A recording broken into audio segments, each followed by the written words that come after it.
ये वही जगह है जहां पर उमेश पाल की हत्या कर दी गई थी। जब तक वो लोग मारे नहीं जाते तब तक बेटा मेरी आत्मा संतुष्ट नहीं होती। हम तड़प रहे हैं। ये वही गली है, इसमें भागने का प्रयास, बचने का प्रयास, आके अपने आप को बचाने का प्रयास किया था उमेश पाल ने। उन्होंने कहा कि कातिलों को मैं मिट्टी में मिला दूंगा। हमारा बस उस मुख्यमंत्री से यही एक विनती है कि मेरे दुश्मन को मिट्टी में मिला दें। नमस्कार, मैं हूं कुलदीप और आप देख रहे हैं हेडलाइंस इंडिया। हम प्रयागराज में मौजूद हैं और ये वही जगह है जहां पर उमेश पाल की हत्या कर दी गई थी। ये यही सेम वही जगह है जहां पर गाड़ी से उतरते हुए कुछ बदमाशों ने उन पर गोलीबारी की, बमबारी हुई यहाँ पर। हालांकि उन्होंने भागने का प्रयास किया था, उसके 2 सुरक्षाकर्मी साथ में थे, उनकी भी हत्या कर दी गई। और ये वो सामने दुकान है। एक मैं आपको बताऊं, सीसीटीवी कैमरे की जो फुटेज थी, एक यहाँ से भी दौड़ता हुआ दिखा था। इनसे बातचीत करने का प्रयास करेंगे, आखिर इनको क्या अंदेशा हुआ था। जी भाई साहब। अभी है नहीं वो फादर हमारे। जी, जब आएंगे तो बात कर लीजिएगा। अभी घर गए हुए हैं। अच्छा, जो उस दिन थे यहाँ पर वो अभी नहीं है? नहीं, एक तो यहीं से भागा था ना? मैं नहीं था उस समय, मैं नहीं था उस वक्त। ये कह रहे हैं जो भाई साहब उस दिन दुकान पे थे वो आप नहीं हैं, वो घर पे गए हैं। हालांकि ये वही दुकान है जिससे आपने सोशल मीडिया पे भी एक जो वायरल हुआ था वीडियो, जिससे निकलकर गोली मारते हुए साफ दिखा था।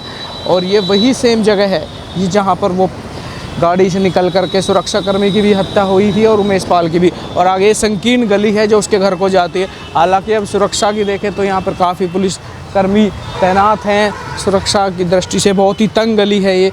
वही गली है, इसमें भागने का प्रयास, बचने का प्रयास, आके अपने आप को बचाने का प्रयास किया था उमेश पाल ने।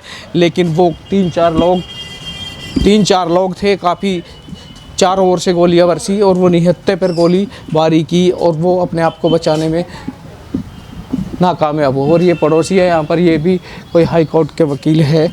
और अंदर कई सारे मकान है, सभी पड़ोसी इधर है। और ये सामने में ले चलता हूँ, दिखाता हूँ आपको, ये घर है। हालांकि अभी काफ़ी सारे पुलिसकर्मी यहाँ तैनात हैं। पीएससी के कई एक प्लाटून है, लगभग 50 से ज़्यादा जवान अभी यहाँ पर सुरक्षा में लगे हुए हैं। और ये उनका घर है। सामने ये पार्क है, ये सामने वाला मैं आपको दिखा दूं, ये घर है। पुलिसकर्मी लगे हैं, ये गार्ड में काफ़ी लोग यहाँ पे मौजूद हैं। और सामने उनके परिवारजन लोग बैठे हैं, कुछ और मिलने जुलने वाले लोग यहाँ पर बैठे हैं। ये उनका बेटा है बड़े वाला, और ये उनकी माता जी है। उनसे आपको बातचीत करने का प्रयास करेंगे। आप ही माता जी हो? हाँ बेटा, हम ही माता जी। तो सरकार से क्या मांग करेंगे? अब इतनी बड़ी जो घटना हुई है। देखिए बेटा, जिस दिन मेरा बेटा ख़त्म हुआ है, दुश्मनों ने मारा, उसी दिन से मैं चिल्ला रही हूँ। फिर मेरा तो एक ही कहना है कि जिसने मेरे बेटे को मारा, मैं चिल्ला रही कि आतिक अशरफ, उसके बेटे ने, आतिक ने जेल से साजिश रचा, उसके बेटे ने मारा। तो मेरे बेटे का बदला जब भी पूरा होगा जब वो मारा जाएगा। जैसे मैं तड़प रही हूँ वैसे उसकी बीवी उस तड़पे। कम से कम वो भी तो जाने कि औलाद का दर्द क्या होता है। मेरे बेटे को आतिक ने मरवाया, मुझे खून का बदला, खून चाहिए। इससे पहले भी कई बार हमले हुए उमेश पे, जब से गवाह बने थे वो राजू पाल जी के, तब से लगातार। हाँ बेटा, जब से राजू पाल का गवाह बना था, एक चक्कर मेरे बेटे का अपहरण हुआ था, तो 3 दिन बाद मेरे बेटे को छोड़ा था।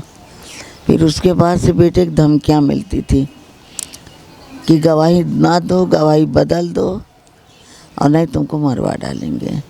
लेकिन मेरे बेटे ने कहा कि मैं समाज को लेकर चल रहा हूँ, न्याय का कर रहा हूँ। जब मैं एक एडवोकेट हूँ, अगर मैं सबका फैसला करता हूँ तो भाई के लिए मैं गवाही भी दूंगा, केस भी लड़ूंगा। राजू पाल रिश्ते में क्या लगते थे उनके? अरे मौसी का लड़का था राजू पाल, मौसी का लड़का था। जिस समय गोली चली उस समय भी था, जिस समय मारा उसकी डेड बॉडी लेके सरूपरानी से घर आया, सुलेम सुना चौराहे पे था। सारी पुलिस, सारी जनता देख रही थी। बस ये है, हमें बेटा खून के बदला खून चाहिए।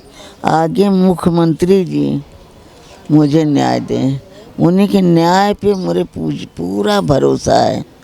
उन्होंने कहा कि कातिलों को मैं मिट्टी में मिला दूंगा, तो मेरे नज़र में, सुनने में, देखने में एक को हुआ, लेकिन जब तक कतीक का लड़का नहीं मारा जाता तब तक आत्मा को सतली नहीं है। मेरा कहीं ना कहीं कल जो बुलडोजर की कार्रवाई हुई है, एक पुलिस मुठभेड़ में एक अरबाज नाम का एक आरोपी को ढेर भी कर दिया गया है, तो कहीं ना कहीं तुम्हें आस तो जगी होगी। देखिए बेटा, जिसको काउंटर किए वो ड्राइवर था, मकान गिरा रहे हैं, इतने बड़े गुंडा हैं, इतने बड़े माफिया हैं, उनको मकान गिराने से कोई फ़र्क नहीं पड़ेगा जब तक कि मेरे बेटे के बदला है वो मारे ना जाएं। मेरे आत्मा में तसल्ली, हत्ती कसरफ उसके बेटे मारे जाएं, ऐसे बुरी दशा से मारे जाएं कि उनके भी परिवार वालों को रूह कांप जाए। हमारा बस उस मुख्यमंत्री से यही एक विनती है कि मेरे दुश्मन को मिट्टी में मिला दें। यहाँ तक आवाज़ सुनाई दी होगी जब गोलियों की कड़कड़ाहट हुई। बेटा, जिधर से आप लोग अभी आए हैं, गेट है, उस गेट के बगल में मैन प्लेट लगा हुआ है। उस घर पे तो ये तो दूर पड़ता है, उसी घर में भैया गिरे हैं। वो घर तो मेरा पास में है, वो घर तो यहाँ से अमरूद के पेड़ की इतना तो आई है, बस इतनी दूर घुस के पहले मार दिए वो। अभी कोई मिलने आया सरकार की तरफ से कोई आपसे? ये बेटा, सरकार की तरफ से तो कोई नहीं आया मिलने, मात्र जैसे ये यहाँ के जो हैं नाम भूल जाते हैं, क्या नाम उनका, नहीं, अरे जो यहाँ से जीते हैं, सिद्धार्थ नाथ आए और वो विनोद सोनकर आए, लेकिन ये केसरी देवी आई, लेकिन बेटा किसी ने कोई हमको कुछ नहीं कहा कि हम आपके साथ क्या करेंगे, क्या न्याय कराएंगे, किस लिए गारंटी लेते हैं। तो इसलिए अब बघेल आए थे तो वो पारिवारिक तौर पे आए थे, राजनीतिक तौर पे आए नहीं कि हमको कोई लंबा चौड़ा विश्वास दिलाए। तो इसलिए हम यही चाहते हैं कि हमको बस मुख्यमंत्री पे भरोसा, वो न्याय करें, मरवा डालें, और मुझसे मिलने की, मैं मिलने के लिए गुहार लगा रही हूँ। आप लोग उनसे, उनके तक संदेश दीजिए कि मैं मिलना चाहती हूँ, चाहे यहाँ मिले चाहे मुझे अपने आवाज़ पे बुलाए। बस बेटा, यही मेरी है, मेरी दिल की हौसला वो पूरी करे।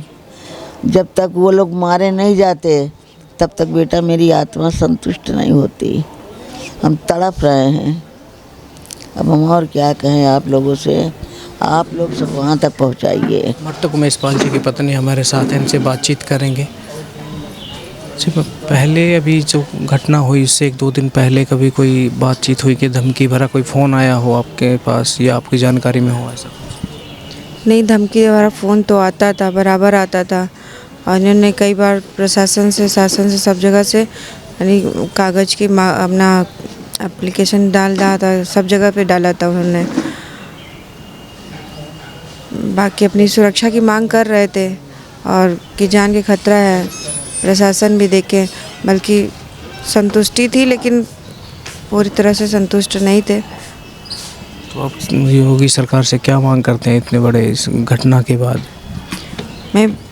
मैं महोदय मुख्यमंत्री योगी आदित्यनाथ जी से निवेदन करती हूँ कि जो आदमी कातिल है उसको कड़ी से कड़ी सज़ा दे लें और उसका खात्मा कराएं। तो इससे पहले लगभग ये 10-15 साल से जो चल रहा है, अब गवाह थे, बीच बीच में पहले हमले भी हुए हैं, तो आपने कभी कोशिश नहीं की कि हाँ दोबारा फिर कोई एप्लीकेशन वगैरह एसपी के यहाँ दे, तो सुरक्षा को लेकर थोड़ा, क्योंकि वो वकील होने के नाते उनका बाहर रहना भी ज़्यादा होता था? नहीं, वो हर जगह पे एप्लीकेशन दिया करते थे और वो अधिवक्ता थे, तो अधिवक्ता के नाते तो कोई ये नहीं समझ रहा कि अधिवक्ता को गोली आके कोई मार देगा, ऐसा तो कोई नहीं समझता। वो तो पेन का काम करते थे, पेन से ही लड़ना चाहते थे, लड़ाई तो हम जा कर के उस तरह से करना नहीं चाहेंगे। तो आप उस यहीं पे थे उस वक्त घर पे या कहीं कहाँ पे थे? नहीं, हम अपने कमरे में कमरे में सीसी कैमरे के सामने बैठी हुई थी जब ये वारदात हो रही थी, तो मैं उस समय देखी हूँ उसके बाद मैं तुरंत अपने कमरे से निकल के आई हूँ, लेकिन जब तक वहाँ तक पहुँचती तो सारी घटना घट चुकी थी। 2 सुरक्षाकर्मी भी थे, वो भी मौके पे ही। जी हाँ, 2 सुरक्षाकर्मी साथ में उनके जाते रहते थे और उनकी भी वारदात में यानी ऐसी घटनाओं के साथ उनका काम यानी उनको भी जो है उनको घाट पे उतारा गया। ये बहुत निंदनीय है, बहुत गलत काम किया उन्होंने है कि आके दरवाजे पे इस तरह से कोई यानी कोई सोच ही नहीं सकता कि हम अपने घर के जा रहे हैं तो ऐसा कोई कर सकता है। ये गाड़ी कौन चला रहा था उस वक्त? हमारा एक ड्राइवर है, वो चला रहे थे। उसको भी गोली लगी है क्या? नहीं, उसको गोली नहीं लगा, वो तो सही सलामत है। उस समय ऐसी घटना हो रही थी, वो तो निहत्था था, बेचारा बैठा और नीचे बैठ गया वो। बाकी अपनी सुरक्षा के लिए वो अपना कर रहा था, उसकी ही जान बची, बाकी तो सब खत्म हो गए थे। तो और कोई किसी से बातचीत हुई है, कोई किसी तरह का आश्वासन?